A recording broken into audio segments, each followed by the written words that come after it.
Spy X Family Season 3 finally hits the airwaves. Twilight performs an excavator battle right off the bat, while his best buddy, Frankie, tries to hit on Fiona, the very girl who was secretly pinning for Twilight. The story goes that not long ago, Anya's family visited the park to unwind after a long stretch of busy days. Bond drooled at the sight of the ice cream in Anya's hand. Loid reminded his daughter to eat less ice cream and warned Bond that chocolate is poisonous to dogs. Hearing this, Bond immediately put on a delightfully sorrowful sad dog face. Afterward, Anya wanted to buy a balloon. Once approved by both parents, she led Bond running toward the balloon vendor. Suddenly, Bond froze, sensing something suspicious. Anya immediately activated her mind-reading ability to see what he was thinking. Thanks to Bond's precognition, she saw a vision of an excavator uprooting trees. Even more horrifying, those trees were falling on tourists in the park, causing mass casualties. Knowing this, Anya froze in fear. What should she do if a bad guy uses a tank to start trouble? She decided to use her mind-reading skills again to identify the culprit causing the disturbance. Just when she thought her efforts were in vain, she suddenly heard the inner thoughts of a worker complaining from outside the fence. It's the weekend, and everyone else is out playing or shopping. Why the hell am I sitting here working like a dog only to get chewed out by my boss? It was clear this worker had reached his breaking point with his boring job. Anya immediately marked him as a suspect. But how could she tell her parents about this villain without revealing that she could read minds? She lied and said she wanted to go home. But they hadn't been out for very long. Her unusual behavior attracted Loid's attention. Seeing that didn't work, Anya claimed she wanted to go home to study so she could earn lots of Stella stars for her parents. Loid was relieved to hear this. Anya is usually incredibly lazy, but today she was voluntarily asking to study. She had finally grown up. As for Anya, never mind her, but even the usually sharp Loid bought it hook, line, and sinker and decided to head home immediately. Hearing this, Anya breathed a sigh of relief. She led the two of them toward a construction site. Her looking back and forth attracted the attention of her ever-curious father.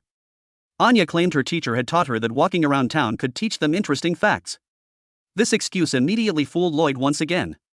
Next, Anya discovered the dangerous subject sitting inside an excavator within the construction site. As fate would have it, the scene was exactly identical to what Bond had predicted.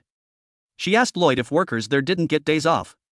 Usually, they do, but perhaps this guy wanted to dedicate himself entirely to capitalism, or maybe he was being exploited by his boss. Hearing this, Anya pointed toward the worker operating in the distance. At that moment, Twilight's spy instincts kicked in. He observed and deduced that the man must have accumulated a significant amount of stress. Furthermore, the worker's demolition technique was incredibly sloppy. Continuing like that would cause a serious accident. Seeing this scene, he had a vague premonition that something bad was about to happen. In a turn of events, the worker was trying to pull a torn cloth that was blocking his view. Because he pulled too hard, the cloth ripped, causing him to tumble to the ground. The worker looked up at the sky, imagining that he, too, could have a happy family like the people around him, but that was no longer possible. While he was mid-thought, a bird flew by and dropped a poop that landed with pinpoint accuracy right on his face. Enraged, the worker ran back into the excavator, transforming into a maniac driver, and began performing a tornado of death. Countless debris flew toward Anya's family. Seeing this, the two parents rushed to protect the child and the dog. Twilight told them to stay put. He would personally handle this mess. Inside the site, the worker was still driving his steed, going absolutely wild. To stop him from crashing the excavator into the park, Twilight decided to commandeer another excavator to confront him. Seeing this, the worker had no intention of stopping. The two excavators squared off, neither side willing to yield. Anya watched from the sidelines, incredibly excited that her dad was using a tank to fight and protect them.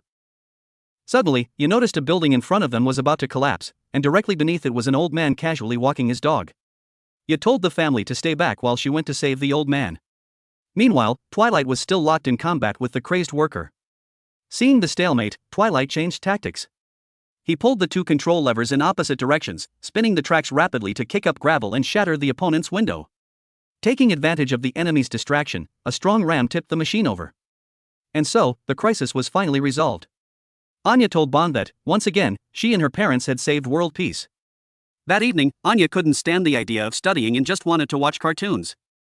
However, since she had demanded to go home to study that morning, Loid decided to discipline her properly. This made Anya feel like her father was a demon. He cheered Anya on and casually mentioned she would cook a delicious dinner for her. This sentence terrified Anya and Bond into silence. Last time, the dog thought he was getting a treat and was excited, but if it weren't for his ability to see the future, Bond might have gone to meet his ancestors. The scene shifts to Sylvia arriving at the organization to receive a mission. The man in the dossier had restricted the export of strawberries from the east to the west. The consequence was that a VIP's birthday cake lacked strawberries for decoration, and that was why he needed to be taught a lesson. The agent assigned to the mission was Twilight's colleague, Fiona. She then sought out Twilight. Her mouth spoke of the plan, but her eyes screamed crush. This girl clearly wanted to be a homewrecker. After exchanging information with Twilight, she used his connections to find Frankie. Seeing a beautiful woman, Frankie immediately tried to flirt. Witnessing this, Fiona wanted to leave on the spot. But after a brief conversation, she had to reveal that she needed an official signature to forge documents. She asked Frankie to introduce her to the contact who usually handled such jobs. She would personally negotiate with him. The mission had to be completed in half a month. She didn't have time to waste entertaining this guy. Although Fiona issued a threat, Frankie was unfazed. He explained that the underworld only deals with acquaintances. Without him showing his face, nothing would happen. Fiona lost her patience and dragged him to meet the person immediately. Frankie explained he didn't know the man's home address. The only way to trade was to meet him at a bar. Fiona wanted to storm right in to save time. But Frankie stopped her, explaining that appearing suddenly would put everyone on high alert. And so, we have this scene. Frankie, wanting to satisfy his own selfish desires, disguised himself and Fiona as a sweet couple. If her senior, Twilight, saw her in this state, she would be mortified. Fiona quickly warned Frankie that if this plan was just to satisfy his perverted intentions, she would shoot him dead the moment the mission ended. As soon as they reached the door, security stopped them, but luckily the guard was an acquaintance of Frankie. The guy successfully showed off his connections and they entered the bar smoothly. Frankie completely forgot the mission and paraded Fiona around, boasting that he had escaped the forever alone life. Fiona could have tolerated it a bit longer, but Frankie was being so excessive that she couldn't take it anymore. As predicted, an incident occurred. Fiona now just wanted to give him a parting bullet. The cowardly Frankie quickly knelt and apologized. No next time for this shameless pervert. Finally, the contact they were looking for appeared. Frankie removed his disguise. But just as he was about to say hello, Fiona cut him off. She silently threw down a check and stated she would discuss the details if the old man accepted the deal. The man thought the amount of money and the deadline were unreasonable, so he stood up and left without a word. The two chased after him. Fiona said she had something to tell him. The old man immediately interrupted, telling her to come back when she had enough money. But that wasn't what Fiona wanted to say.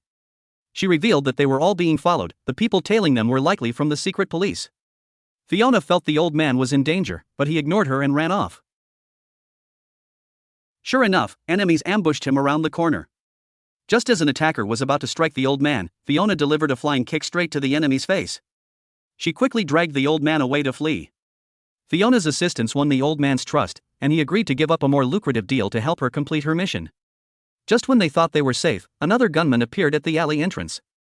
In a moment, hanging by a thread, Frankie pushed Fiona down to dodge the bullet.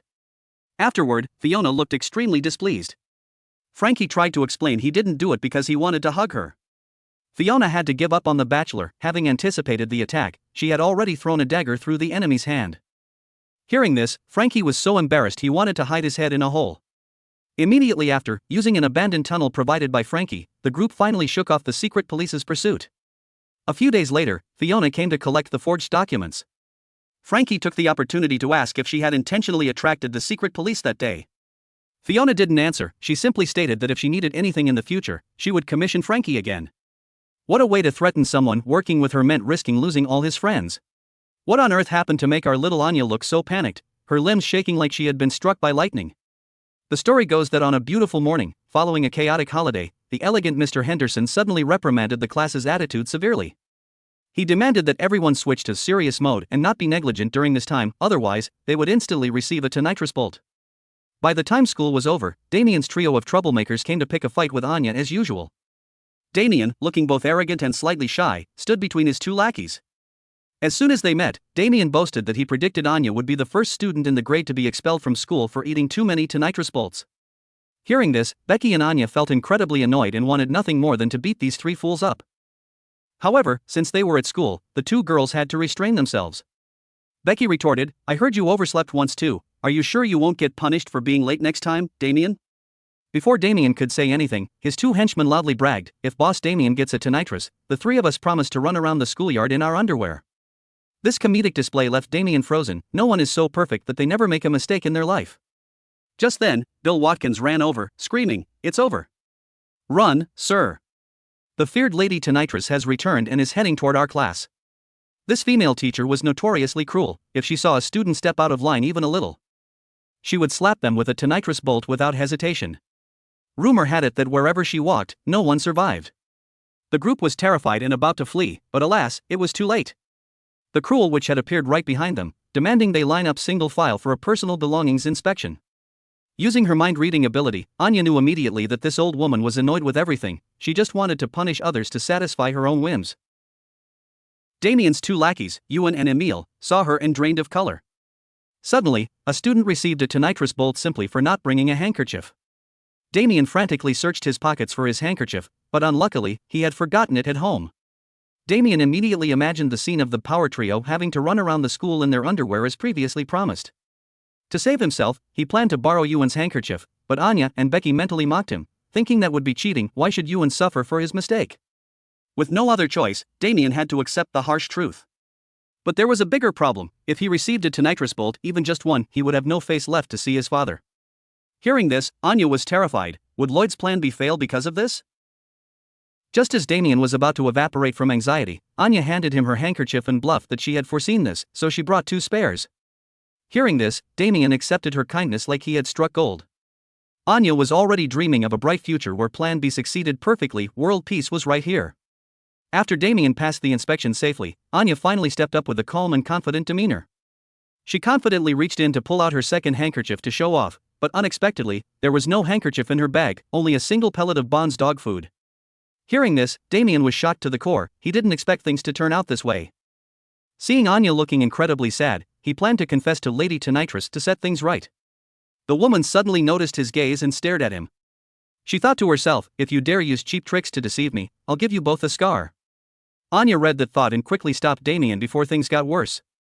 After the supervisor left, Damien returned the handkerchief to Anya and promised to fully repay this favor. Back at home, Anya boasted to Loid that Damien was about to treat her to snacks. Loid was overjoyed to hear this. He also thought their Anya was truly capable. But immediately after, Loid spotted the nitrous bolt sitting conspicuously on Anya's shirt. Going from one surprise to another, the father couldn't take it and fainted flat on the floor. While in a daze, a stream of memories returned to Loid from a time long ago in the past.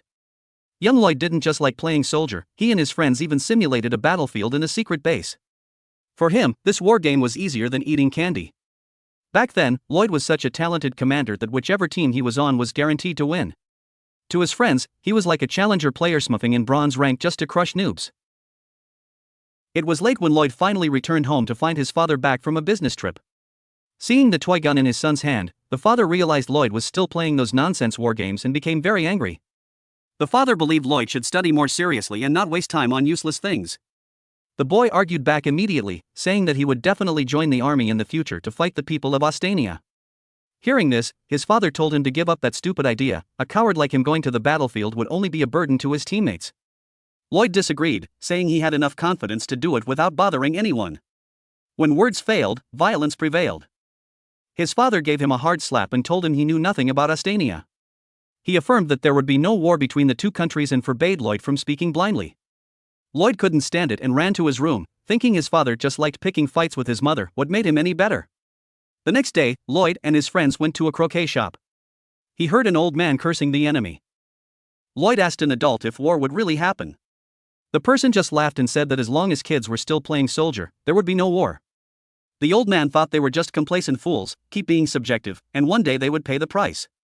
A friend teased Loid, asking how he could enlist without a uniform, and noted his gun was broken. Was he planning to take a hammer to the battlefield to fight the enemy?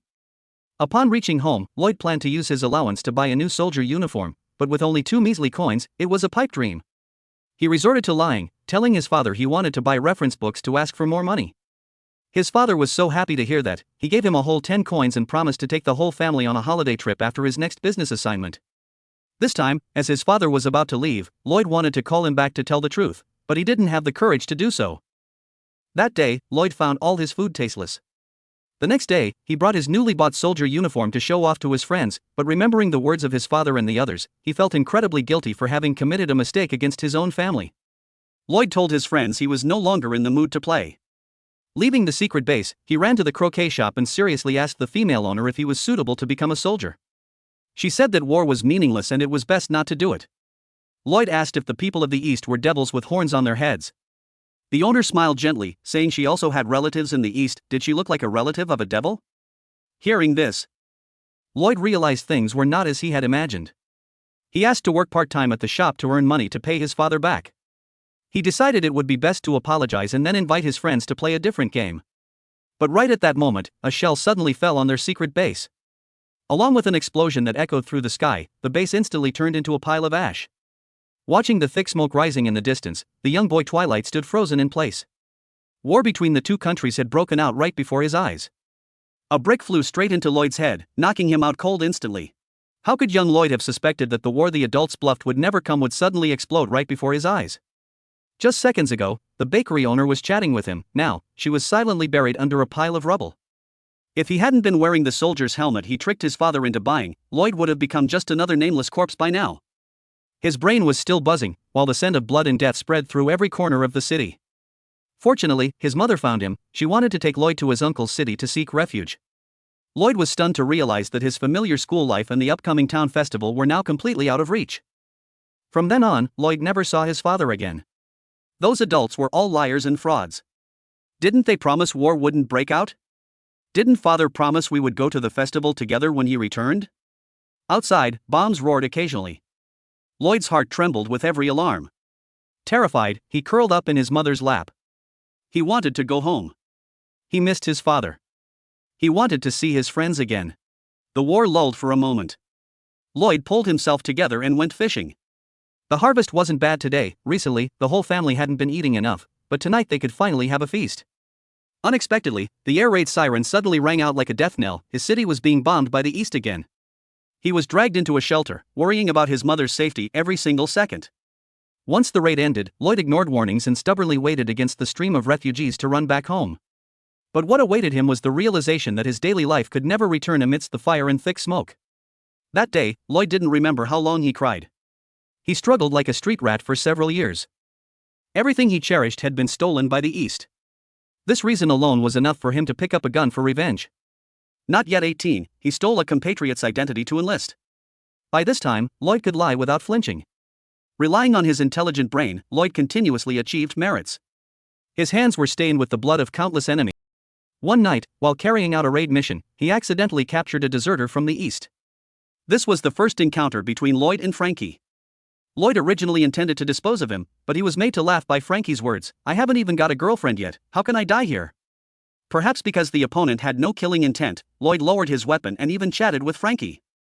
Frankie recounted a meaningful experiment. When people watch a video of someone being slapped, they all feel uncomfortable. This shows that humans inherently know how to avoid violence. But if the person being beaten is labeled a cheater, the audience feels satisfied. Isn't that terrifying? You just need to apply a label, mixing truth and falsehood, and the human brain can be easily influenced. It's just like the war between our two countries right now. It is clearly due to the diplomatic failures of the elites, yet they force us commoners to hate each other and fight to the death. Loid went mad. He had clearly witnessed with his own eyes the East carrying out the first bombing run. Frankie argued back that the East claimed the West provoked them first. Both sides were merely victims of propaganda and agitation. Loid kicked Frankie. The scene he saw was his close friends and relatives all dying under the fire of the East. But what about Frankie? Wasn't it the same for him? Just as Loid was about to pull the trigger, a bullet from the East hit his helmet. The noise between the two had attracted the soldiers hunting Frankie. Frankie thanked Loid for sparing him, and the two split up to escape, surviving by a hair's breadth. Loid nearly lost a leg and an eye. For a short time, he could only stay in the rear serving as a cook. That day, while peeling potatoes, he unexpectedly reunited with his childhood friends. Loid could hardly contain his emotions. Known as cold-blooded on the battlefield, his eyes now welled up with tears.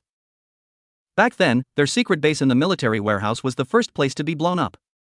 Loid had never been able to forgive himself, blaming himself for choosing that spot.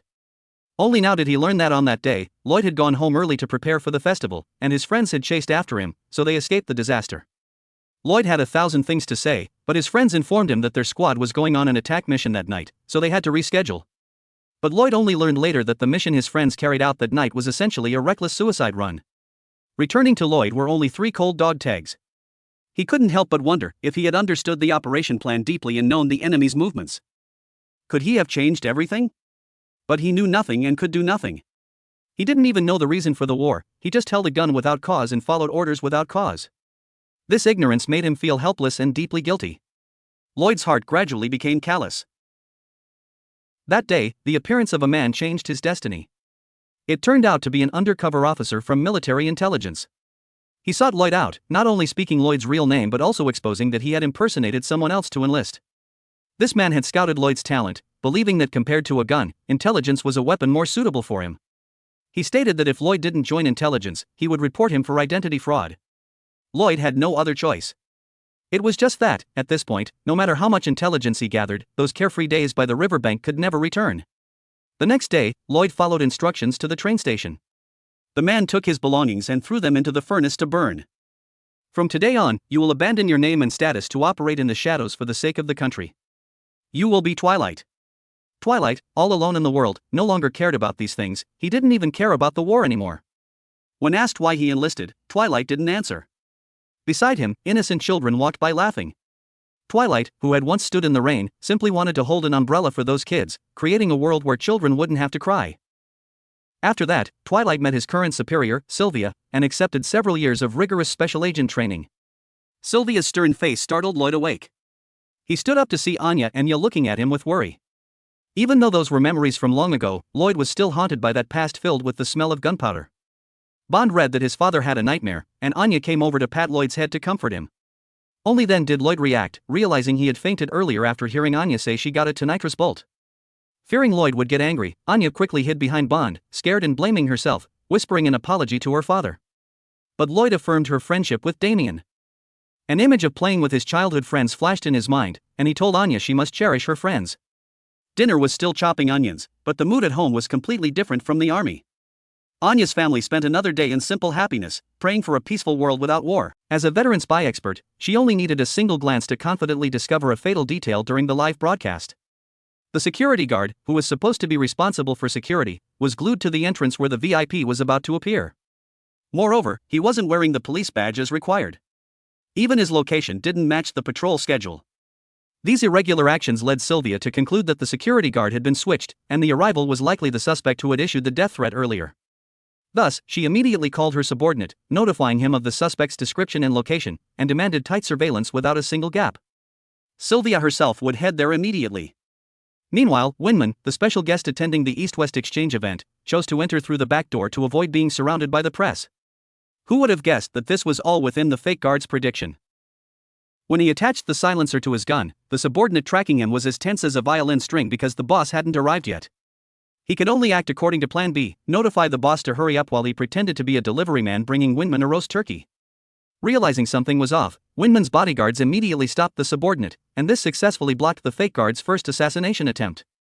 Just as he was intending to strike again, who knew that the sound of rushing footsteps was approaching? A woman then pulled off her belt and whipped the gun right out of his hand. Seeing the opponent try to pull a knife to resist, Sylvia delivered another strike. This time, he was completely stunned. The woman before him was as domineering as a god, even displaying godlike speed. While the man who had been sent flying hadn't even hit the ground yet, she had already selected a command position, silently completing the mission perfectly with her subordinate. And that is the Full Metal Lady, the person who makes even Westalis' top spy, Twilight, wake up from nightmares. She was the superior who once trained him, and now, a rookie spy had fallen into her hands. However, to teach the Greenhorn how to distinguish between real and fake information, she had to rack her brain. Coincidentally, the legendary opera singer Winman attending the East-West exchange event became the best lesson. When rumors about Winman flew everywhere, criticizing his chaotic private life or alleging ties to the mafia, the rookie called Winman trash, saying he was unworthy of the title icebreaker count and that having him promote East-West friendly relations was a joke. However, Sylvia's method was to tell the rookie to quickly stop the press from spreading negative news. After all, the tabloid rumors the rookie was proud of were actually published by a paper under the Astania National Unity Party. It couldn't be ruled out that someone was intentionally trying to obstruct Winman from coming to Westalis. Therefore, before the truth is exposed, seeing isn't necessarily believing. Very quickly, along with the appearance of the death threat, the press went wild. Even if 90% thought it was a prank, if there was just a 10% chance of it happening, Winman's life could very well be the fuse for a war. The rookie still thought it was impossible and that there was no need to act. This gave Sylvia a headache. She wondered if she was getting old, as she felt training rookies was becoming increasingly difficult. Among the recent young people, no one seemed to have a talent for espionage. Remembering when she trained Twilight, he was the same, always seeing things in black and white, unable to analyze the situation comprehensively. Sylvia couldn't help but sigh. Training rookies truly required a bit of patience. Because the very next day, that rookie came screaming while hugging an article exonerating Winman. This time, he was absolutely sure the previous rumors were slander and that Winman was a good person through and through. But Sylvia was still unsatisfied with this answer. After all, the news the press shows you isn't necessarily the truth. As a spy, one must have their own logic to think about the truth. And very quickly, once Sylvia successfully prevented the assassination and ensured Winman safely attended the exchange event, the truth surfaced. The assassin was an Austanian army veteran. After being discharged, he changed jobs frequently and was arrested multiple times for assault. He considered himself a messenger of justice with a duty to act on behalf of heaven. Therefore, by assassinating a Winman who was hated by the public, he could enjoy the sense of superiority that justice brought. After this incident, Sylvia used it as a lesson. If their Westalis also took too much pride in protecting peace, they could very well become arrogant, perhaps even committing terrible acts to achieve their goals. The rookie assumed he had learned a lesson, acknowledging his shallowness and ignorance, and vowed never to be deceived by the appearance of things again. He thought he might go to Winman's performance later to apologize to the good man who promoted East-West peace. But the result was a piece of internal intelligence that once again shattered his perception of Winman. The guy's private life was a tangled mess. One of the women he was seeing was the wife of a mafia boss. It was completely contrary to Winman's positive image in the press. Seeing the rookie momentarily unable to distinguish real from fake, Sylvia could only say, "You still have a lot of training to do, kid." Not long after that, one day at Anya's dismissal time, after saying goodbye to Becky, the little girl obediently waited for the school bus. But what shocked Anya to her core was that the bus driver had suddenly fallen ill, and the next bus wouldn't arrive for a long time. Helpless, the students had to find places to kill time. But Anya had nowhere to go, and her best friend Becky had already gone home, so she stood bored in one spot waiting. Mr. Henry Henderson saw the pitiful girl and intended to ask her to help him move documents to kill time. The result was Anya bluntly saying, "I'm busy enjoying my boredom, so I probably can't help." Henry was helpless with this kid. He promised that if Anya finished the work, she would get candy. So, without a second thought, Anya hugged the stack of books and followed the teacher. As they walked, the teacher asked Anya if she liked school life. Anya cautiously probed, "If I don't like it, what's the result? If I don't like it, will I get expelled?" Of course not. The teacher simply wanted to comfort Anya not to hate school due to loneliness. After all, when he was a student, he didn't have any friends either and just complained all day. He didn't notice Anya trying to comfort him and continued advising her that if she had any troubles, she should speak up. He was always ready to listen. At that moment, he felt a bit rude for using an adult taking care of a child tone to comfort a student with such a strong inner mind. It wasn't elegant at all. But Anya was equally badass. She had actually forgotten about the tinnitus bolt penalty from a few days ago. Thinking that she had made the teacher lose face and fearing he wouldn't give her candy later, it would be a disaster. So, Anya had to pretend to be a traumatized child so the teacher would grant her some pity. She then solemnly recounted the reason for her punishment. Since getting a tinnitus for not bringing a handkerchief, Anya now carried several with her at all times. But the point wasn't whether she carried them or not, but whether, after the punishment, she had gained the mindset of paying attention to details. Continuing to maintain that would naturally form an elegant attitude over time. But for Anya, this was like water off a duck's back. She wasn't listening at all. At this point, the teacher had to console himself that Anya was still a child. It was normal for her not to understand these abstract principles. Perhaps he should use simpler words to teach her. But Anya had mind-reading abilities, so she naturally understood what the teacher meant. Wasn't it just be careful and bring extra handkerchiefs to avoid a tinnitus? This left the teacher completely speechless. It seemed he couldn't explain this moral clearly to Anya today. Anyway, Anya keeping self-discipline wasn't wrong. But does self-discipline get a Stella star? After all, becoming an Imperial Scholar with 7 or 8 stars is pretty cool. However, the teacher found this delusional. Clearly, during the interview, hadn't she said she wanted to be elegant like the headmaster? But how could Anya remember babble from so long ago? So, to make Anya realize the value of an Imperial Scholar and the importance of each star, the teacher felt it necessary to tutor her immediately. In the 500-year history of Eden Academy, those who became Imperial Scholars were all exceptional talents in every field. No one did it without undergoing consistent, persistent training and never giving up, finally earning the honor of 8 stars and the title. Therefore, if Anya wanted to make that her goal, he couldn't guarantee she would succeed, but she couldn't rush it either. From elementary school, she had to build a solid foundation not just in academics, sports, and life skills, but also in elevating her character and mindset. At the same time, the teacher told Anya some good news: getting a tinnitus didn't necessarily make one a loser. She shouldn't be discouraged by it. Many people had turned the tables in the end. After all, there was even an imperial scholar here who had once received 6 to nitrous bolts. After being lectured the whole way, Anya finally finished moving the books and received the long-awaited candy. Anya didn't wait for the teacher to finish his introduction before stuffing a large handful into her mouth. You must be asking how delicious this unique flavor, researched by imperial scholars for 2.5 years, is? It's sweet and yummy. Used to Anya's shallow comments, the teacher wasn't surprised today. On the contrary, he felt inexplicably happy. He opened his mouth to ask if Anya wanted him to tutor her on her previous wrong answers. Hearing this, Anya immediately put the candy box down. No thanks. It seems I'll be fine without eating these snacks. But after returning home, Anya seemed to turn into a different person. Simply because she read her father's mind that he was busy all day with spy missions, and her mother was also busy with assassination missions. Since both had worked hard all day, Anya felt she couldn't lag too far behind. So she asked her father if he could teach her to study after dinner. These words made Twilight stand frozen in place. That day, Yu was preparing to go shopping and casually asked Anya if she wanted anything.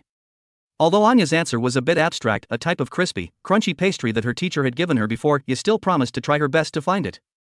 Who knew what kind of snack that old teacher had treated Anya to? As fate would have it, just as she stepped out the door, she ran into some nosy neighbors who were enthusiastically looking for gossip. Yu intended to ask them where the bakery was, but then she thought that if they badmouthed her for not even knowing where to buy her own child's favorite snack, her status as a stepmother would surely be exposed. And so, without a word of goodbye, Yu bolted straight away, leaving the 2 enthusiastic neighbors standing there in confusion. Although she still hadn't fully integrated into a normal life and didn't know where to learn about motherhood, today she was determined to excellently complete the mission her daughter had entrusted to her. Thus, the search for the crispy, crunchy snack became her top priority. But finding such a specific dish was like finding a needle in a haystack. After thinking it over, Yu decided to go to the department store to see if they sold it there. However, since she rarely went to such places alone, Yu looked very tense, even her steps were cautious, as if someone nearby were about to stab her. While walking, she was suddenly approached by a cosmetics saleswoman inviting her to buy something. She flinched violently, nearly scared out of her wits. Hearing the woman introduce a new eyebrow pencil, Yu, with her assassin instincts, mistook it for a type of dagger used to attack a target's eyebrows. Oh, no thank you, miss. I'm here to find sweets today, not to buy weapons. By the way, could you tell me where the snack shop is? After getting the information, Yu immediately sped up and rushed straight to the ground floor. She thought to herself that the rumors were true. The department store was an extremely dangerous place, selling strange and poisonous weapons she had never even heard of. She needed to finish her mission quickly and escape this place immediately. Upon reaching the stairs, a rare incident occurred that you couldn't just stand by and watch.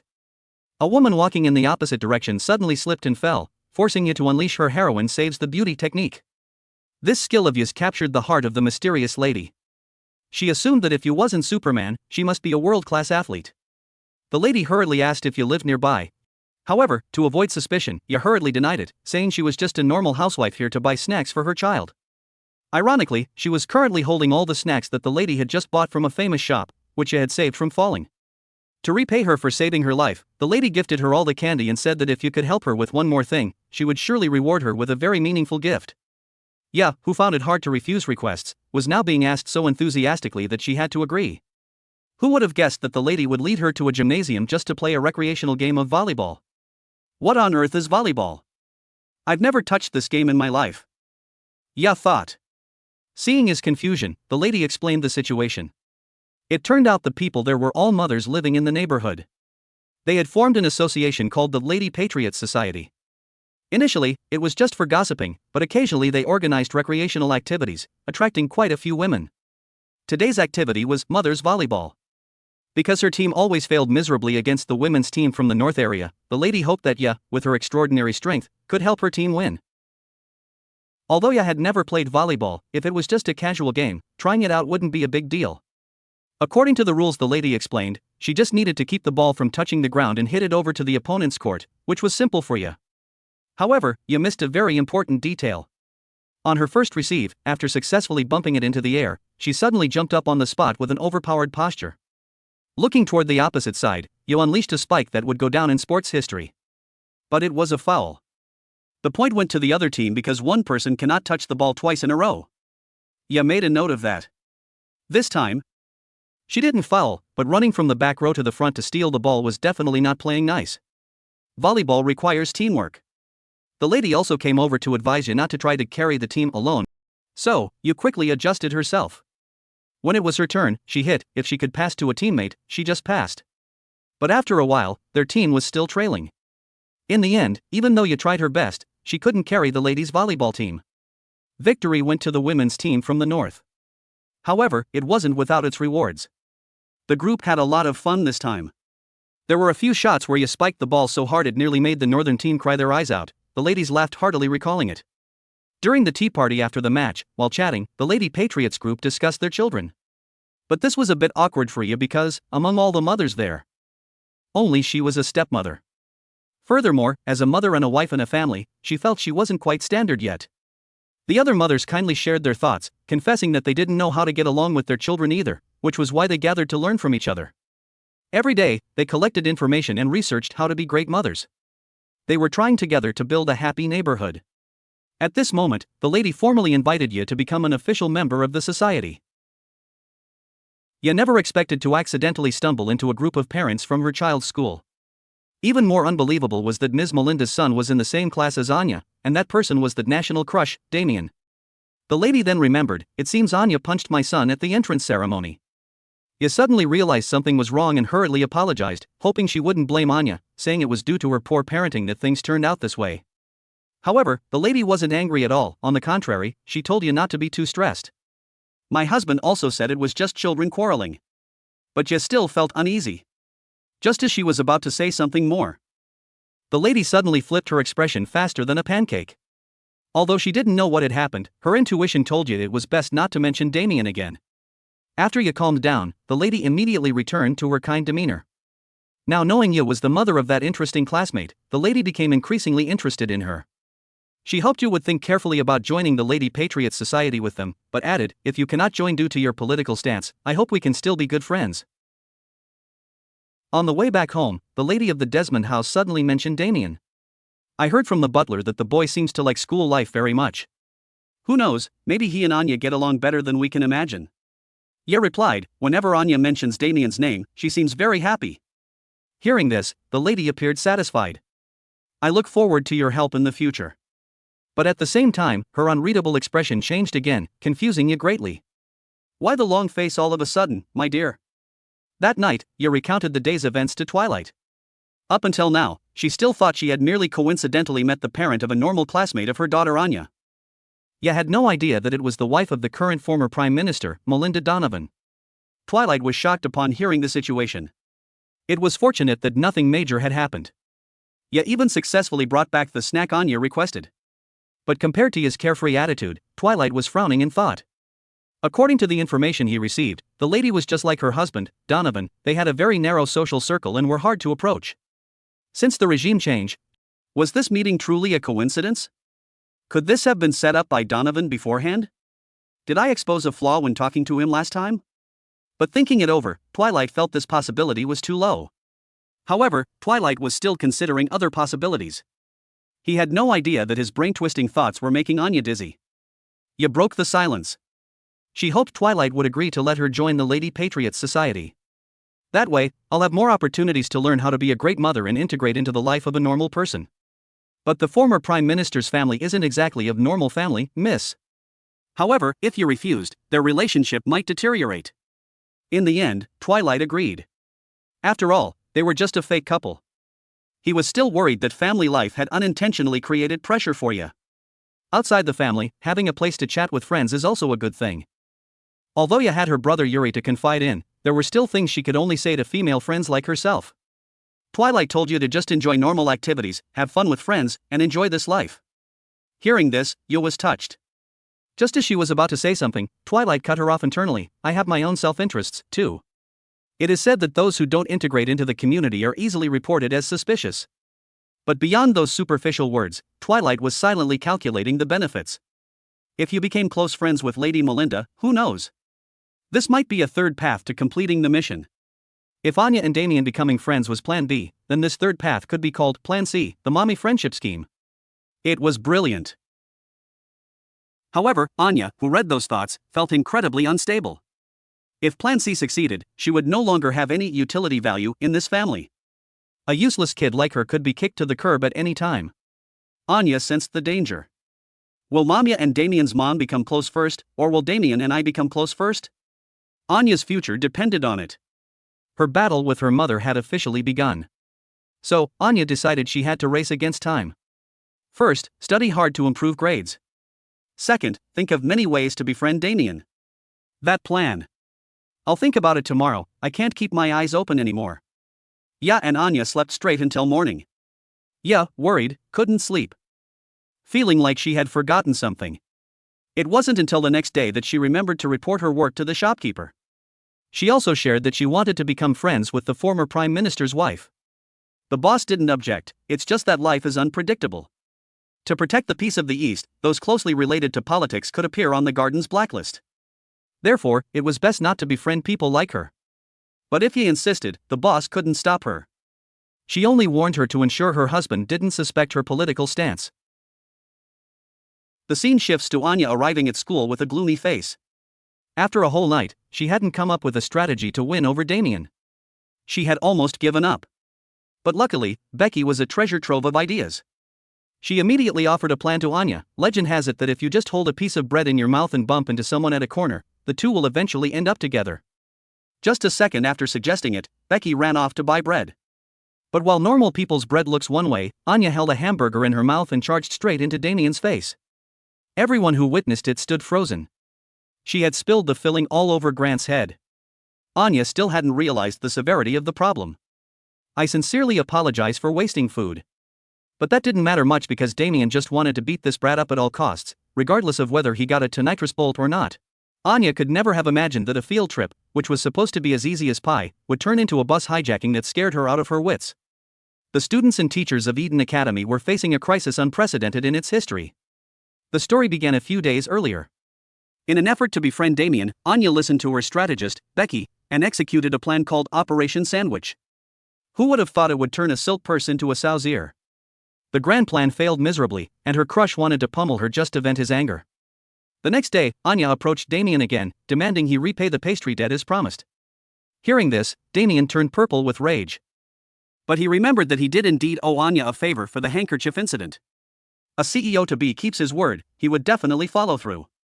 However, he wondered why this little girl only wanted some sweets and not something bigger. Whatever, she should count herself lucky she didn't ask to meet his father to ask for business favors for her family. Hearing Damien's thoughts, Anya had an epiphany. She hurriedly did a U-turn as if she had found the ultimate truth. I want to come to your house to play, but I insist on bringing my whole family. Hearing this, Becky's jaw dropped. Anya, you're attacking too fast. Who demands to be taken home to meet the parents at this age? People will think you're an easy girl. Damien, blushing like a tomato, stuttered and couldn't speak. His two lackeys retorted, commoners like you aren't qualified to enter that place and meet Mr. Donovan. Anya wagged her finger like a wise old woman. Wrong. My mom just met the second son's mom recently. They even became besties. Hearing this, Damien turned pale. He hurriedly asked, did you hear anything bad about me? Damien didn't want his crush to know the dark secrets of his preschool days. Just thinking about it, his entire dark history flashed before his eyes. It was no longer a secret. But Anya knew how to read the room. She replied that she hadn't heard anything special. However, this answer was like a knife cutting into Damien's heart because it meant his mother didn't care about him at all. Damien sadly turned away. He blamed himself because it turned out Anya was no different from other mediocre people, just a swarm of flies looking to cling to the Desmond family's fame. That's not true, Anya's family is much more serious. And so, the two kids started another mindless argument. To win people's hearts, Anya still had a lot to learn from her father, Loid. Everyone knows Loid Forger is outwardly a psychiatrist deeply loved by patients and colleagues. But hidden beneath that mask, he is an undercover spy operating under the codename Twilight. Not to mention his fanatic admirer, Fiona Frost, codenamed Nightfall. This girl loves Loid to death because he is just too handsome. However, Loid's perfection made the chief of therapy, Gerald Gorey, jealous. Gerald was a man who climbed to his high position thanks to nepotism, so he valued fame and power immensely. He constantly complained that since Loid arrived, he had stolen all the spotlight in the hospital. And so, Gerald began to play dirty tricks to sabotage Loid. One day, Loid and Fiona were chatting about you joining the Lady Patriots Society to extract more information. Loid asked Fiona if any of the hospital's patients were relatives of Melinda, Damien's mother. Fiona replied yes, but they were all VIP patients, and the therapy for this group of clients was arranged by Chief Gerald. He certainly wouldn't hand over such sweet deals to Loid, the man who had been causing him pain for months. Loid had a bit of a headache. He knew full well that Gerald had held a grudge against him since day one.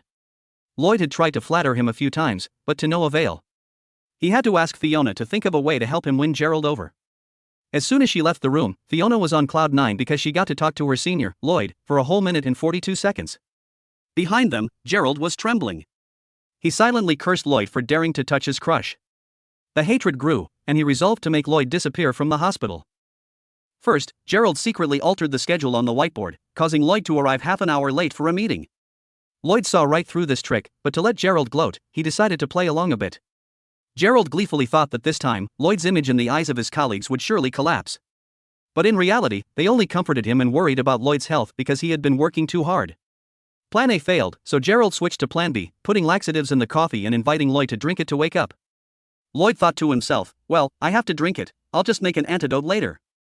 He even acted the part, pretending to have a stomachache while examining a newly admitted pediatric patient. Unexpectedly, the child saw Loid struggling against the abdominal pain and was deeply inspired. Gerald couldn't believe his eyes. He had once accidentally farted and was sued for damages, yet why was this guy safe and sound despite having a stomachache? Life was truly unfair. Coming out of the restroom, Loid intentionally left a strip of toilet paper stuck to his pants.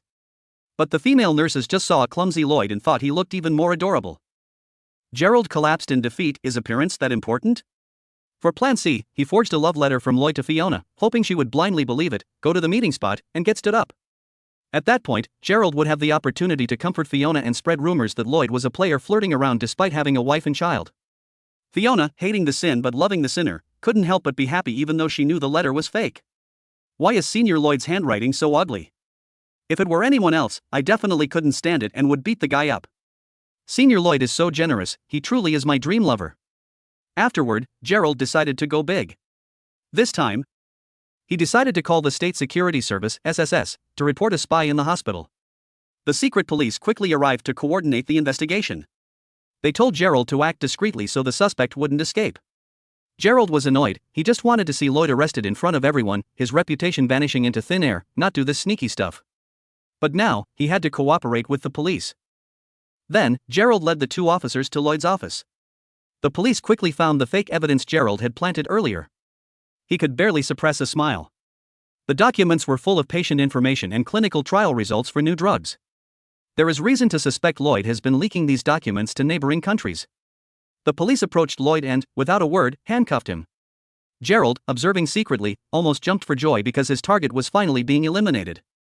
At this moment, Loid acted panicked. He whispered, "What are you doing? The plan didn't say you had to act this real." It turned out that these two secret police officers were Frankie in disguise and the other was a perfectly disguised Fiona.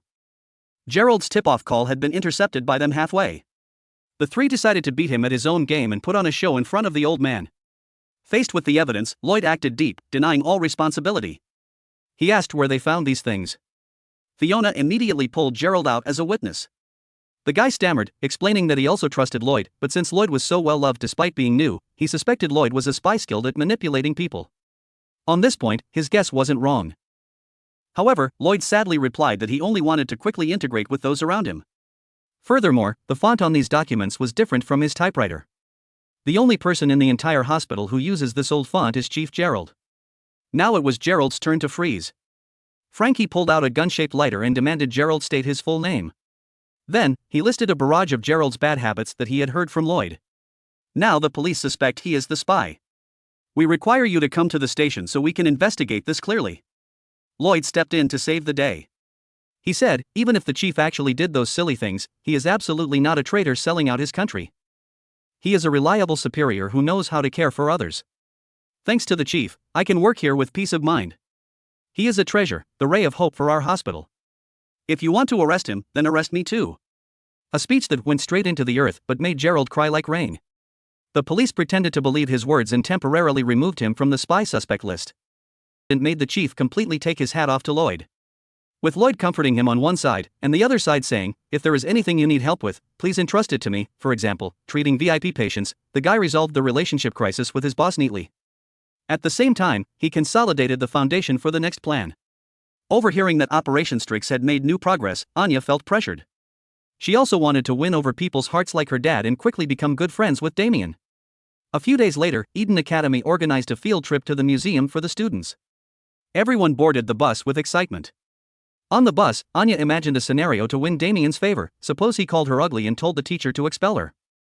The teacher would come closer, compare them, and discover that Anya was cuter than anyone, while Damien was the ugly one with an impure soul. The teacher would surely expel Damien. At that moment, Anya would step up to defend him. Damien isn't ugly, he's just a jerk. That doesn't affect the development of the nation. Helping him escape the crisis of expulsion, Damien would surely be incredibly grateful to her. Visiting the second son's house would then just be a matter of time. Thinking of this, Anya balled up a piece of paper and threw it at Damien's head. She pretended to wait for him to call her ugly, but life is not a dream. Damien didn't understand what Anya was doing. Are you annoyed because I haven't paid the debt yet? Fine, I'll just give you the cake to get it over with. However, the box of cakes meant for his crush was spotted by his lackeys. Out of pride, Damien had to share it with them. As for Anya, she also brought all sorts of snacks, salted peanuts, cheese peanuts, and a single pellet of dog food peanut. Hey Damien, want some? Damien snapped, do you have a death wish, you weirdo? During their noisy argument, an unexpected incident occurred. Instead of turning into the museum, the bus drove straight ahead without slowing down. Of the 3 buses, 2 had veered off course. The driver on the bus tried to ignore the teacher's warnings. He stopped not far away to pick up a man and a woman. The man in front didn't say much. He pulled out a stun gun and took down the teacher on the bus. The screams of students rang out, causing chaos in the area. At the same time, his accomplices also seized control of the other bus. Eden Academy's security staff immediately drove a car to chase them. The man calmly walked to the back of the bus, drew a gun, and opened the door. He announced that he was a member of the extremist organization Red Circus, a group once destroyed by the West. Now, the remnants hiding abroad had returned, and unfortunately, Anya had become his hostage. This is perhaps the most dangerous moment in Anya's life. A notorious hijacker has strapped a remote-controlled bomb around the little girl's neck. Just one foolish move, and Anya's head will instantly be blown away. In a situation hanging by a thread, what will Anya do to turn the tables? Meanwhile, news of the bus hijacking is quickly reported to the school. The school administration immediately contacts the police to request support for the situation. However, to avoid causing further trouble, the police request that they temporarily refrain from notifying all the parents. On that fateful bus, the kids are crying miserably, their faces turning green with fear. Their chaotic inner thoughts are causing the Esper Anya to nearly overload. Just then, Big Boss Bill, sitting next to her, stands up. He tries to reassure everyone with a booming voice, among us, most of our parents are big shots. My dad is a major in the Army Command, he is definitely mobilizing a massive army to rescue us. Hearing this, the hijacker points his gun straight at Bill's face and orders him to shut up. He knows full well that the bus is full of scions from prominent families, that is the reason he is using the children as trump cards to negotiate terms with the government. At the Wise Intelligence Agency headquarters, the handler Sylvia has grasped the situation. Initially, she did not care much, assuming it was the government's private affair. But upon learning that Anya and the son of the target, Donovan Desmond, were also on the bus, she immediately switches to serious work mode. The situation on the bus is incredibly tense. The group has to rack their brains to figure out a way to send a distress signal. At the very least, they need to know where this bus is heading so reinforcements know where to go. Anya tries to use her mind-reading hack, but the hijackers are only thinking idle thoughts, providing no useful information. The little girl decides to go big, exclaiming that she needs to pee and can't hold it anymore. She even emphasizes that she really doesn't know where they are going, but if they don't hurry, she will wet her pants right there. This action not only interrupts the hijacker's train of thought but also successfully leads the accomplice driving the bus to mentally review the entire plan. Thanks to that, Anya hears that they will travel along Route 1 to Papier Palace Park. Anya immediately whispers to Becky.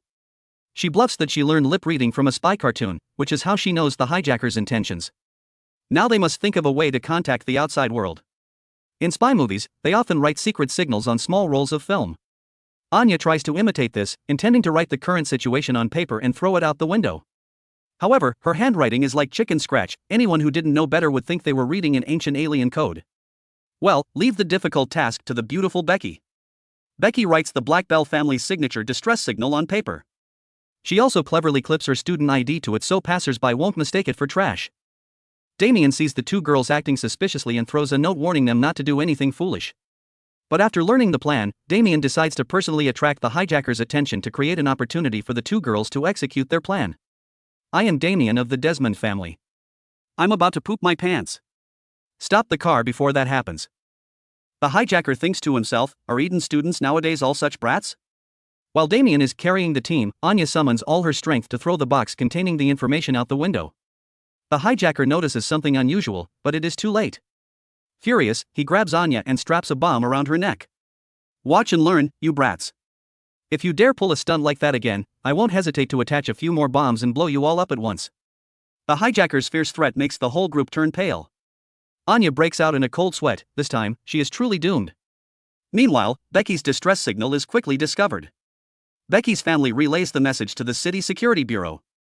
The chief believes that if there are casualties, the media will surely make a huge fuss, and the police won't be able to maintain their image before the public. He orders an information blackout and prioritizes the elimination of the criminals. This time, the entire force must be mobilized and execute the operation skillfully. Yuri, working at the bureau, also receives the news. However, because his niece Anya would recognize his face, his superiors order him not to go to the scene and strictly forbid him from notifying family and relatives. Yuri initially thinks the life of that guy Loid's daughter has nothing to do with him, but he quickly realizes that if anything happens to Anya, his beloved sister you will surely suffer extreme grief. Regarding this matter alone, he cannot sit by and ignore it. Elsewhere, Becky's father, upon hearing that his little princess is in danger, flies into a rage. He orders the mobilization of all military forces to rescue the bus, casually involving just a few fighter jets and a dozen tanks. The butler, Martha, has to knock him on the head to restore his calm. Do you want to level the whole city, old man? That will only provoke them. I will personally go down to the streets to resolve this matter. Back on the bus, the bomb plunges everyone into despair, but Anya is quickly trolled by the hijacker's thoughts for the second time. It turns out the thing dangling from her neck is just a fake used to scare children. Anya breathes a sigh of relief and casually sits back down as if nothing happened. Becky and Damien are frozen. Does this girl have nerves of steel, or is she just too used to such scenes? Why can she be so calm? Damien can't help but suspect. Could Anya have been raised by a notorious assassin? Oblivious to Damien's speculations, Anya feels a bit elated. This is a chance to flex to her crush. However, Anya's reckless action causes the other students to scold and curse her continuously. The little girl is nearly overwhelmed by the chaotic noise. Damien thinks Anya was just trying to act tough earlier and that her fear is her true face now. So, he steps up to the hijacker once again, suggesting he transfer the bomb to his own neck. I am the son of the chairman of the National Unity Party, a man of the Desmond family. I will shoulder the responsibility of protecting the country in the future. So taking the place of that little girl as a hostage is not up for discussion. You'd better put that bomb on my neck. The hijacker acknowledges the boy's bravery. He pulls out a second bomb and says this is a reward for Damien's determination, one for each of them, no need to fight over it. Damien now feels incredibly stupid. But hey, these are matching items, right Damien? He is about to get angry, but upon reflection, if he is to be a leader, he must protect everyone equally, even a fool like Anya. Damien feels more scared than ever once the bomb is around his neck. He truly realizes he might never return to a normal life. To prove the bomb is fake, Anya keeps patting it provocatively. While Becky and Damien are loudly protesting, the bus suddenly explodes. It loses control and nearly flips over in the middle of the road. Fortunately, the explosion wasn't from the bomb but because the bus ran over a spike strip. Sirens wail in the distance. The police have finally arrived. The hijackers are furious, unable to understand how the police knew their destination. Even more headache-inducing, the security bureau has also appeared from another direction. They know the bureau's style well. Saving hostages means nothing to them. The ringleader orders the students to cover the windows to avoid snipers. He then drags Damien to the door in a chokehold, warning the police not to make any sudden moves. He demands the government fulfill two conditions. First, release 17 members of the Red Circus gang from prison. Second, transport them and the 17 released prisoners to Nautica for safe asylum. For every prisoner released, he will release 5 students. The ringleader demands the police have a plane ready. If they want a safe resolution, they had better cooperate. After speaking, he slams the door shut and climbs back up to discuss with his accomplices. While the police hesitate, the security bureau proposes taking over the entire operation. They have no intention of negotiating with terrorists and plan to suppress them with force immediately. If they concede, the terrorists will give an inch and take a mile. How can they endanger the entire country for the sake of a few dozen lives? Moreover, most of the prisoners the ringleader mentioned have already died in prison. The robbers have commandeered 2 buses. Wise agents are everywhere. Someone has discovered the route of the remaining bus. Sylvia immediately leaks the information to the authorities anonymously. At this moment at the security bureau, Yuri is tied up in a corner for being too impulsive. Hearing that the second bus has appeared in his familiar sector, he immediately begs to assist in the case. Yuri has been stationed in that area for many years. After all, he has quite a few eyes and ears there. He believes the robbers are definitely hiding people and that the bus will be found sooner or later. This battle is not just for the students, but also for his sister's happiness. How will it end? Let's wait for the next part together.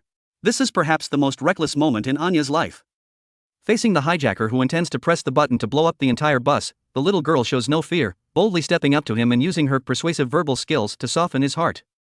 How does the story unfold? Let's continue following the thrilling developments of this anime, Spy X Family. As mentioned in the previous episode, thanks to the clues that Anya and Becky risked their lives to send, the police and the National Security Service quickly appeared and intercepted bus number 1, which is holding the students hostage.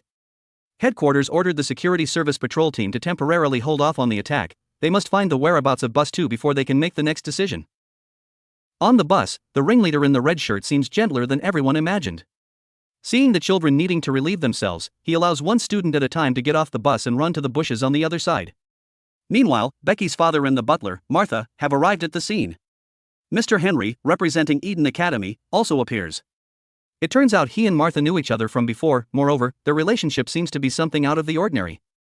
Both are worried about the students. If this drags on for a few more days, the children's mental and physical health will be greatly affected. To ensure the safety of the hostages, the police propose providing food for the students. Billy agrees immediately, but he only allows one staff member from Eden Academy to bring the items onto the bus. Becky's father, out of love for his daughter, suggests sending delicacies, but Martha dismisses the idea. She believes doing so would only provoke the hijackers. They decide to send only some dry rations produced by the Black Bell Group. Regarding the delivery person, it is better for the police not to use a disguise. Just following the hijackers' demands will ensure everything goes smoothly. Mr. Henry immediately volunteers himself. He really wants to go in and reassure the children because, after all, he is the homeroom teacher of this class. As soon as he gets on the bus, Mr. Henry causes a commotion because the kids rush out crying incessantly. To avoid provoking the hijackers, he hurriedly advises everyone to calm down. Mr. Austin, who took a bullet right at the beginning, looks unstable, so Henry suggests switching places so his colleague can get off the bus for treatment. Just like that, Mr. Henry also becomes one of the threatened hostages. Seeing the children showing disgust at the dinner, he says that even though it's not tasty, they must try to eat as much as possible to keep their strength up while waiting. Seeing Anya, who still has a bomb wrapped around her neck, eating deliciously, Mr. Henry cannot help but admire the little girl. She truly has nerves of steel. He recalls the admission interview where Anya said she would forge her spirit to overcome situations hanging by a thread. It turns out the little brat wasn't bluffing back then. While the group is eating heartily, Mr. Henry plays the family card with Billy. He asks if he has children and, if he knows the feelings of a parent, to please release the children because they are innocent. Unexpectedly, this remark touches Billy's painful spot. He once had an extremely beautiful daughter. During her school days, she enthusiastically participated in protests organized by the Red Circus. Her main goal was simply to protect the rights of the weak in society. As a father, Billy did not want his child involved in such things, but his daughter said she was not afraid to sacrifice for her ideals. Living in a world where one cannot speak the truth is what is truly scary. In the end, Billy's daughter died in a violent crackdown by a government faction. From that day on, anger and the desire for revenge became Billy's meaning of life. He wants the upper class to taste what it feels like to lose a child. Anya overheard all these thoughts. Elsewhere, Yuri has found the warehouse where bus number 2 is hiding. Special Task Force 2 of the security service quickly assembles. They use tear gas grenades for cover and neutralize those resisting. The ringleader of bus number 2 tries to flee but is caught by Yuri. He turns back and shoots Yuri in the shoulder, but Yuri only stumbles slightly before delivering a finishing blow, rendering the opponent completely incapable of fighting. After the fierce combat, Yuri screams as if the sky is falling while treating his wound. It turns out that without the motivation of his sister Anya, this guy's pain tolerance is almost non-existent. News of the victory from bus number 2 is quickly reported to the scene. The success of the security service proves they are capable of handling the rest, so the police are forced to hand over command at bus number 1. Before acting, the commander of the security service shouts into a loudspeaker, trying to make it look like they want a peaceful resolution. Listen, your accomplices on the other bus have been cleaned up by us. If you don't want a similar end, surrender obediently. We will only wait until dawn, comply well to receive leniency.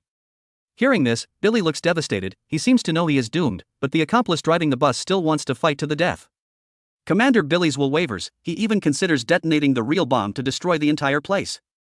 Reading the madman's thoughts, Anya trembles.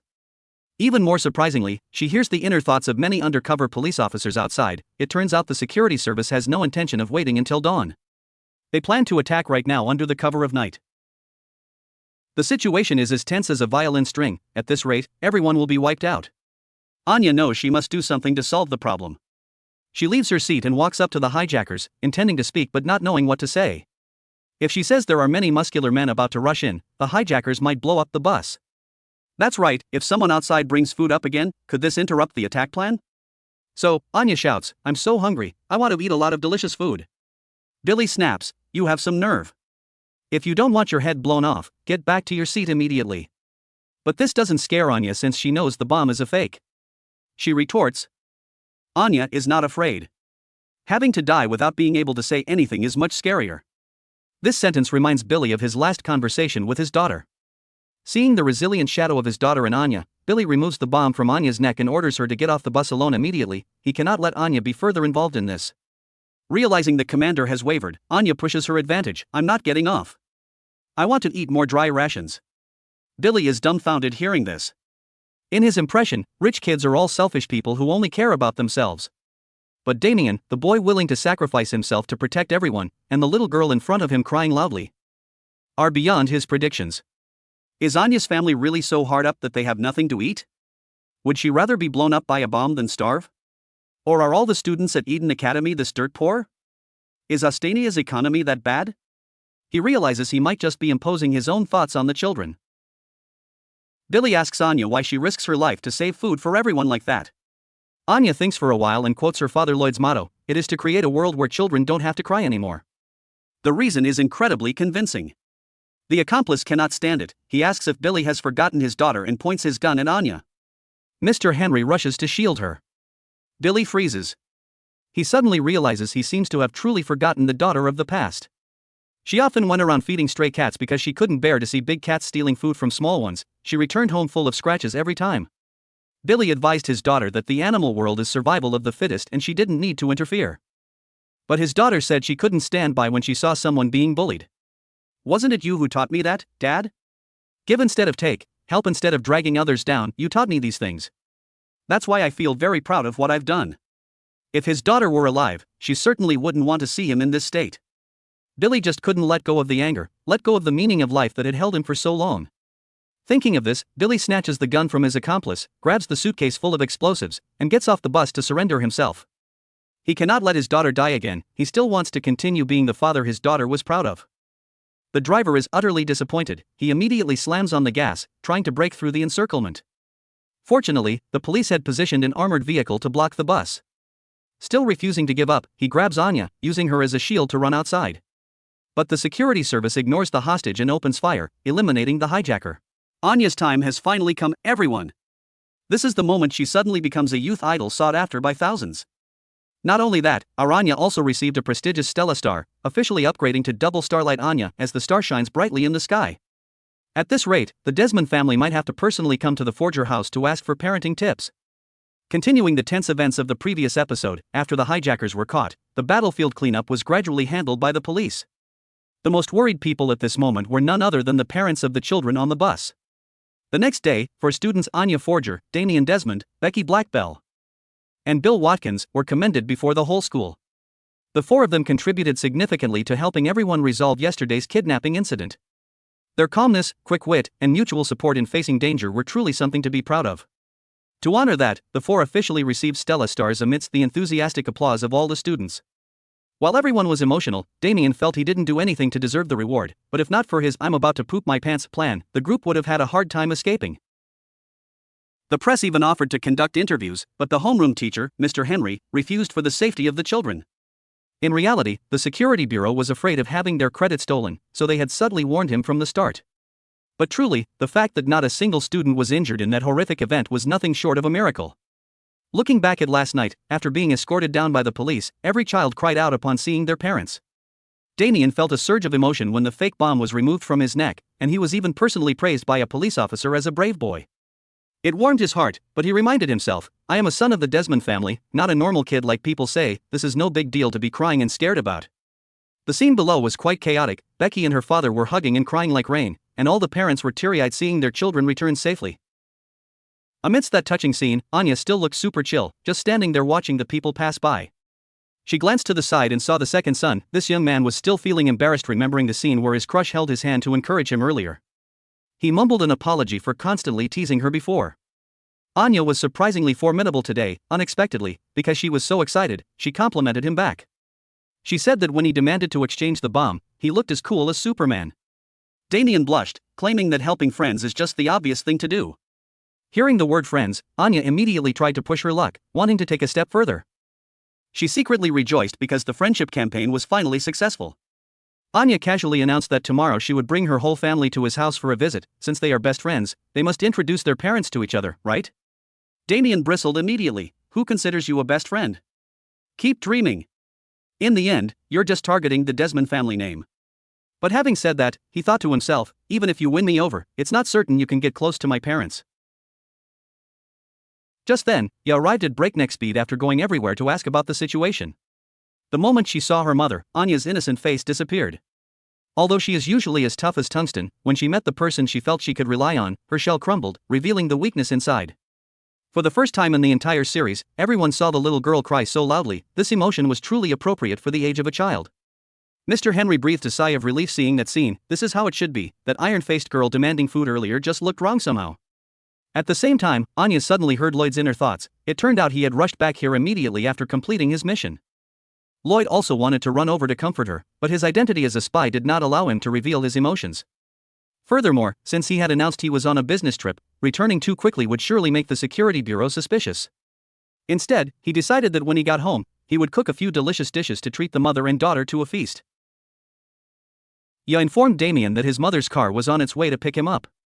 Just a few minutes prior, she had seen the madam, but because she was so worried about Anya, her patrol car had passed by without her realizing it. No sooner had she spoken than Mrs. Melinda arrived, rushing to her son's side. The boy finally couldn't hide his tears. He was shocked because he didn't expect his mother to come here for him. She apologized for being late. Anya read her thoughts and knew that in her head, Mrs. Melinda loved her son very much but didn't dare to show it, quite similar to her own Uncle Yuri. The second son cried while saying he wasn't afraid of anything, he was only sad because he didn't get to go to the museum. Damien begged her not to mention this to his father. Hearing this, Melinda's expression suddenly changed 180 degrees, her tone differing completely, demanding her son not tell that person that she had come here. But that was nothing compared to the chaotic thoughts in her head. Anya read it all, one moment thinking I shouldn't have come here, then wondering why didn't you just kick the bucket, then thanking God her son was safe, and then thinking my baby is so cute. This multi-personality mess made Anya question reality. Did the second son's mother just escape from a mental asylum? The next morning, little Anya hummed a song with the theme of self-praise for her 2 new stars while eating. Seeing this, her father Loid reminded her that receiving a Stella star is indeed something to be proud of, but recklessly confronting criminals just because she wanted to eat was not okay at all. Ya tried to apologize because she thought the breakfast she made wasn't nutritious enough, causing her daughter to be so hungry that she demanded the robbers pay tribute with food. Anya's family still looked quite carefree, but Loid knew that the event certainly had a significant impact on the little girl's mental state, so he decided to take care of his darling daughter very carefully. On the way to school, Anya complained that her dad's car was too old and beat up. This clunking warhorse was truly not as luxurious as Becky's family car. Anya had also tried riding in a police car the other day, and it zoomed much faster than this one. Loid apologized, realizing the little girl just wanted to tease him about not showing up the previous night. Right then, the little girl suddenly asked a rather strange question. If a friend gets picked up by their parents, that means the family loves each other very much, right? Loid confirmed that was absolutely correct. Anya fell into deep thought. She recalled Damien's words and the strange thoughts in his mother's head. They truly were a weird family. Loid saw Anya looking sad and thought she was still holding a grudge about the previous day, so he felt guilty. Anya read that thought and hurriedly seized the opportunity to say she craved cake so her dad would comfort her. Loid promised to buy a lot after school. The plan to beg for treats was a resounding success. Arriving at school, Anya surprisingly discovered she had become an idol loved by thousands. Classmates surrounded her to apologize for bad-mouthing her. They endlessly asked, "Weren't you scared of the bomb? And how did you persuade the criminal?" She acted like she was enjoying it like an A-list star, chin held high as if she were the best in the world. Although she was just a commoner. Anya's heat didn't cool down, on the contrary, it made the other rich kids open their eyes in admiration and curiosity about her abilities. Seeing Damien criticize her as being goofy, Becky immediately teased him, saying, "Oh my, is the boy getting jealous today?" Now that everyone realized Anya's charm, at this rate, she might be snatched away by someone else. Hearing that, Damien's heart skipped a beat, but he hurriedly reassured himself not to think about the shorty. From there, he deliberately criticized Anya as just a lowly commoner who actually just screamed loudly, and he didn't understand why the criminal surrendered unconditionally. But those criticisms only added more aura to her. The group of friends admired Anya more than ever when she recounted that commoner life meant eating food cooked by mom. Damien's 2 henchmen immediately mocked her as a hick. But unexpectedly, their big boss had also just eaten rice cooked by his own mother's hands. He gently defended her because the food Melinda cooked was better than any other dish. Looking back at Yu's food, at that level, even a dog would shake its head and dare not try. At this moment, Anya suddenly came up with a genius plan. Since asking to visit Damien's house had always failed before, today Anya wanted to go big. She decided to invite her crush to her house to learn about the tough life of a commoner. This plan was called Plan B Reversed, and Anya was very proud of it. She even deliberately spoke loudly for Damien to hear about how every day she had to risk her life eating his horror dishes, and how having to train to become a strong child who doesn't cry was truly exhausting. From being forced by her dad to do homework like a demon to carrying cumbersome items at the supermarket, she kept rambling on. Becky felt it wasn't good that her friends started making things up and feared she would be seen as a liar, so she hurriedly saved the day by revealing the secret that Anya's strength was thanks to her mother's training. Anya thought Becky was trying to push her fame over to Yu, so seeing everyone constantly asking to visit her home for instruction, she bluffed that her mom currently had a broken neck and needed to rest for a few days. But wait, broken neck but still alive? She must definitely be Superman. When Damien told everyone to stop, claiming that associating with Anya would only disgrace their families, the Chihuahua girl completely forgot her original purpose. She turned around, assuming Damien was also planning to suppress her popularity, so she didn't hesitate to collide with him head-on. Seeing their big boss return to his usual self, the henchmen cheered more enthusiastically out of joy. But when Damien tried to insult her his short legs, Anya teared up, looking incredibly pitiful. Seeing this, the friends thought Damien's family must be more powerful to make Anya cry. Finally, Anya couldn't control herself and screamed out, "Anya is the strongest. Anya wants to conquer the world like Papa." It seemed victory was tilting toward Damien. But no, our boy couldn't stand the sight of his friend crying. So he apologized and even promised to bring sweets next time to make up for his words, astonishing all the friends around them. What do people call this case? Even a king must yield to a maiden's tears. Damien knew how to turn defeat into victory, but that competitive pink-haired goofball argued back. And just like that, the two sides escalated the tension again.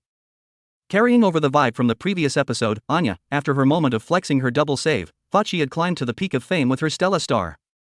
However, unexpectedly, in just a fleeting moment, she had to return to square one as a commoner because her friends firmly believed that a crybaby was not worthy of being an idol.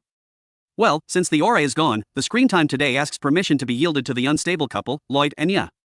Bearing the titles of spy husband and assassin wife, yet these two still date like a couple of high school sweethearts experiencing puppy love for the first time. They haven't even tried a slight peck on the lips. Anya has fully loaded up on alcohol today. But will she seize the opportunity this time to pin her husband down for a forced kiss, or does she just want to send Loid to the afterlife in the name of peace? Will the two have passionate moments, or will they go through a life or death battle that makes Anya scream? What are we waiting for? Let's get into the main events of Spy X Family Episode 10. Opening the scene is Loid's story. Today, he encounters a difficult medical case. It is none other than the resident tutor of Eden Academy, Thomas. After the horrific bus hijacking, he took a taser shot and immediately rolled over and fainted. The teacher seems to be suffering from a condition called post-traumatic stress that he has never experienced before.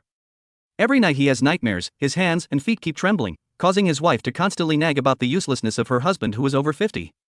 Following a recommendation, the teacher sought out the psychiatrist Loid with the hope that everything would end. Loid is truly an expert in this field, from the very first meeting. He unleashed his empathy skill, trying to comfort Thomas that the obsession following such a horrific event is just a natural reaction and he doesn't need to be ashamed of it. Loid even shared that his own daughter was present during the incident, so he sympathizes greatly. Having his itch scratched, Thomas seemed to shed some of the burden. He began to recount his nightmares and symptoms like fatigue, heart palpitations, and trembling legs, not to mention being much more irritable than usual. However, Loid realized the old man seemed to be hiding the exact time these symptoms appeared. It seems there is still some hidden complication he cannot speak of. A few days later, the teacher came for a follow-up, but the situation remained bleak. The nightmares were increasing. Not only that, but his wife also refused to sympathize and kept cursing him. Loid, being sharp, caught the keyword wife and immediately asked about his current marital situation. The teacher tried to dodge the question, fearing his wife would discover his weakness and utter harsh words, but Loid had checked the facts thoroughly and knew everything. It turned out that Thomas's symptoms actually appeared several months before the robbery, meaning that the robbery was not the main cause of the illness. Confess, are you afraid of that mysterious creature we usually call a wife? Upon hearing this, the teacher immediately jumped up and screamed in agony. He could not accept the truth that, compared to terrorists, he was now more afraid of his own wife. It turns out everything stemmed from the tigress he is keeping in his house. Right now, to me, the roof, the wife, is 10,000 times scarier than robbers. He fears the disappointed face and that long, heavy sigh the most. Every time he sees that unpleasant expression on his wife's face, his blood pressure spikes. He would rather go to jail and live with robbers than go home and face his wife. Loid listened and thought, is that it? A problem as small as a rabbit. He advised the teacher to communicate with his wife more sincerely. The teacher begged off, just seeing his wife sigh makes him freeze up stiff, so what kind of communication is possible at this point, doctor? But fair is fair, Thomas is also quite a troublemaker in his marriage, not just an innocent victim. Loid investigated for ages only to find out the guy constantly ditches his wife, repeatedly bails on wedding anniversaries, refuses to do housework, refuses to take care of the kids, and throws dirty socks around, making the whole area stink. He completely ignores mother-in-law and daughter-in-law issues. 2. It's a blessing he hasn't been physically assaulted to the point of hospitalization yet. If his wife only sighs and he's already traumatized, then it's hopeless. Loid just wanted to exclaim, "You're living your life all wrong, sir," but the problem is the guy is the patient and he is the doctor, so he couldn't say that. So Loid, with the experience of a family man, began a remedial class on love. He wanted to share the secrets to keeping the marriage flame alive that he regularly applies. Loid suggested the teacher try to recall the sweet memories from when he first met his wife. He advised that at home, the teacher must always be cautious, observe every gesture, breathing speed, blink frequency, and even the sound of the footsteps of the boss of the house to predict her mood. Furthermore, he must clearly recognize his role in the family and start changing from the smallest things. The result? The teacher lay there remembering, and his face drained of every drop of blood, imagining only horrific scenarios. The teacher said he had tried everything, but every time he planned to talk to his wife, he would tremble so much he couldn't even speak a complete sentence. Loid decided to help him resolve this trauma first. He asked the teacher to lie down, close his eyes, and recall an experience that made him afraid of his wife. After many therapy sessions with Loid's help, the teacher was finally able to slowly talk to his wife. But thinking back, it was all self-inflicted. Who else is to blame? If he just calmly resolved things like Loid, what wife wouldn't like that?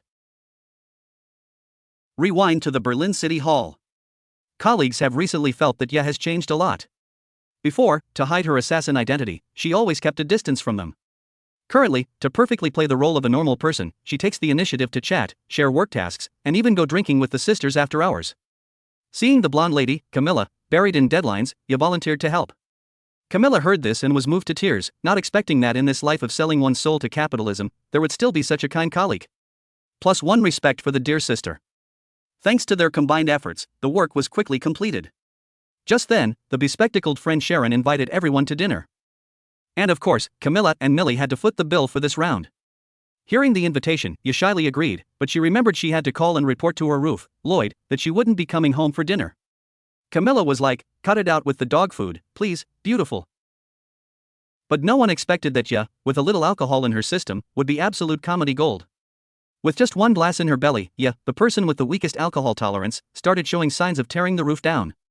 Everyone at the drinking table was waiting for Anya to expose her husband, as bad-mouthing husbands is a passion of the sisterhood. But thinking it over and over, Loid is too perfect, too psychological, too VIP pro level.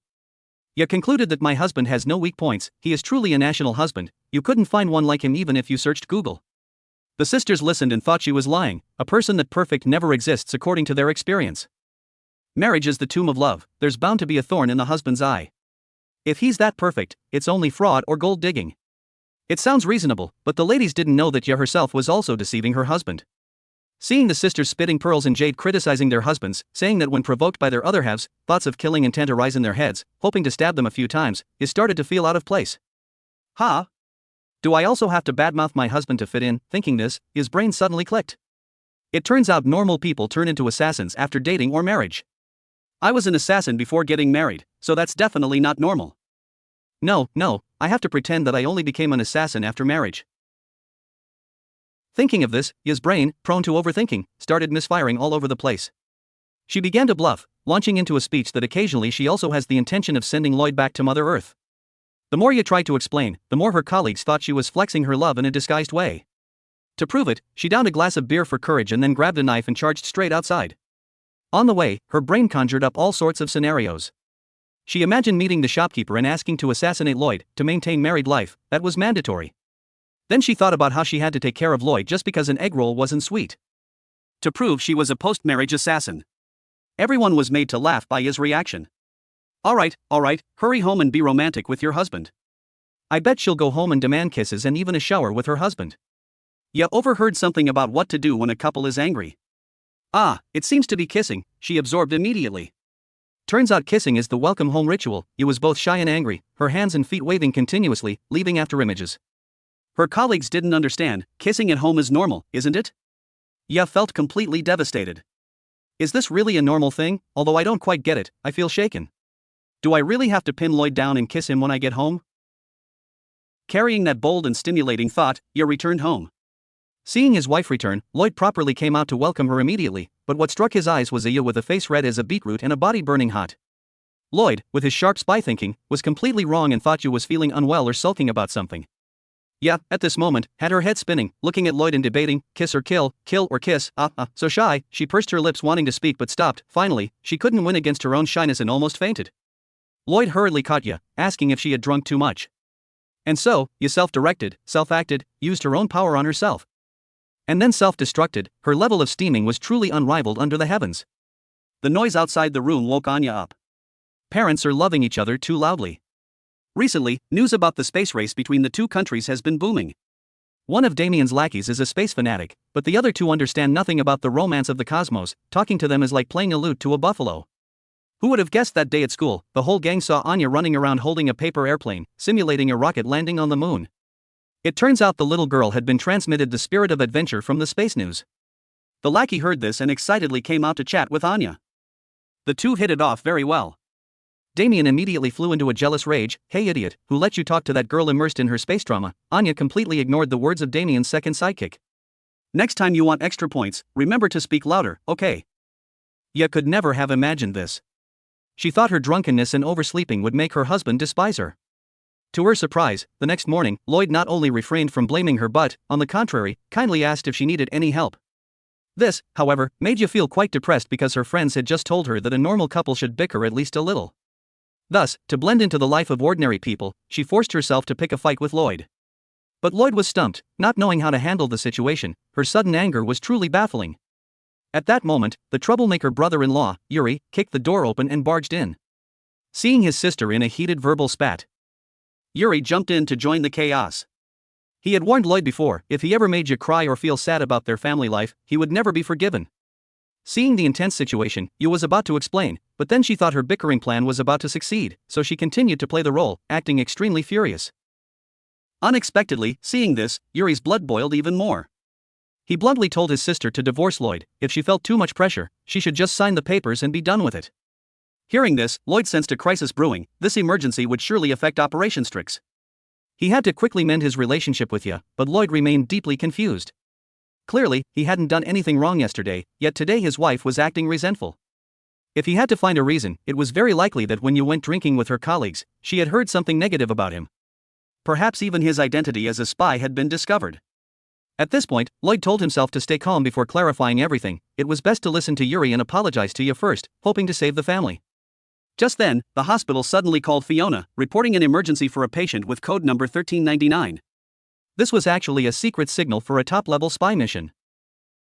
Realizing the situation was dire, Loid immediately geared up, completely ignoring the baseless outburst from his boss wife, Anya. He left only a brief apology and slammed the door, rushing to the hospital. At this time, Anya thought proudly to herself that such a fight would definitely make Yuri believe they were a normal couple. But our troublemaker didn't think so. Instead, he believed that Loid's hurried departure meant he was definitely going to meet a mistress. He urged his sister to quickly follow him to catch him red-handed. The atmosphere suddenly grew somber. Yuri secretly calculated that if things went according to plan, he could throw that bastard Loid into prison this very day. He also wanted to take this opportunity to perform a proper scene. That way, in the eyes of outsiders, they would be the most normal couple in the world. So, the two siblings agreed to disguise themselves and began tailing Loid. As it turned out, they had barely followed him for 5 minutes when Yuri received an urgent mission from his superior. He lied, saying he had to return to the office to submit important documents, and then ditched Anya, leaving her to follow her husband alone. This made Anya fume with frustration, not knowing what to do. At the same time, Loid had also realized someone was following him. What on earth did those two siblings want? Seeing Yuri leave, he speculated that the Estanian State Security Service had also started taking action, so he had to quickly return to the hospital to perform his mission. A while later, Anya followed him for a long distance but didn't see Loid meeting any other woman. The plan to catch him cheating officially failed. This left her a bit disappointed, but then she felt happy again because, after all, a family without a mistress is a perfect one. Although Loid didn't understand what Anya was trying to do, he finally managed to shake her off. Arriving at the hospital office, Fiona hurriedly reported the mission. It turned out that the spy headquarters in Westalis had discovered an internal mole, but by the time they realized it, the traitor had already fled. He had also stolen many classified documents, including a coded map. That code contained information about the operating bases of Westalis spies in Ostania and even parts of the plan for Operation Strix. If the mole brought the secret documents back to Ostania for decoding, all Westalis spies, including Loid, would face mortal danger. Now, they had to personally go and capture this mole. At the same time, the Ostanian Security Service also received urgent information. They were sending agents to the border to support their man's safe return, determined not to let Westalis spies interfere. In another development, in a small alley in the border area, a pursuit was taking place. Facing a chase by Westalis spies, a man jumped over a barbed wire fence and then vanished into an alleyway. When the Westalis spies chased him in, the man had disappeared. To their surprise, the opponent possessing extraordinary skills had hidden above them. He used a box to knock one agent unconscious, the other one chased after him, but it was too late. The man used a human shield, then fired 2 shots, killing the pursuing Westalis spy. The agent who had been knocked out just woke up and was immediately finished off with another shot. But this guy's actions weren't over yet. As soon as he left the alley, a car sped toward him. With just a glance, he gauged the car's speed. As the car approached, he jumped up and fired 3 consecutive shots into the driver's seat. The car lost control, crashed into a wall, and exploded. That man was Winston Wheeler, an undercover agent of the Ostanian intelligence service who had infiltrated Westalis spy headquarters for a long time. It was he who secretly leaked Westalis secrets to Ostania, causing immense damage. Before Loid infiltrated Ostania, he had once carried out a mission with Wheeler in Westalis. In Loid's memory, he was an elite spy whose strength rivaled his own. This mission was extremely difficult, but if they didn't dive into the fire, the Westalis spies in Ostania would be purged en masse. To protect his comrades, Fiona suggested abandoning all current missions, including Operation Strix, but Loid refused. If everything had to start from scratch, it would take years to catch up with Donovan's plan. Therefore, they had to win this battle at all costs. Not long after, Loid and the others reached the border city. The Ostanian Security Service agents also arrived, but even though they were in their own country, they had to stay fully disguised. The reason was rather awkward. The Ostanian elite did not want a confrontation with Westalis. They wanted to secretly seize the classified documents while the public remained unaware to maintain their diplomatic image.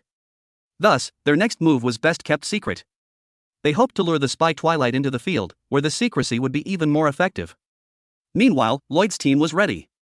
The veteran and Fiona went ahead to capture Wheeler. The agent in the passenger seat stayed at the designated location as backup.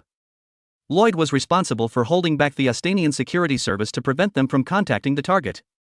To his surprise, Wheeler had just finished shaving when he received a phone call reporting a mole, and the deal was cancelled. To be cautious, he went into hiding.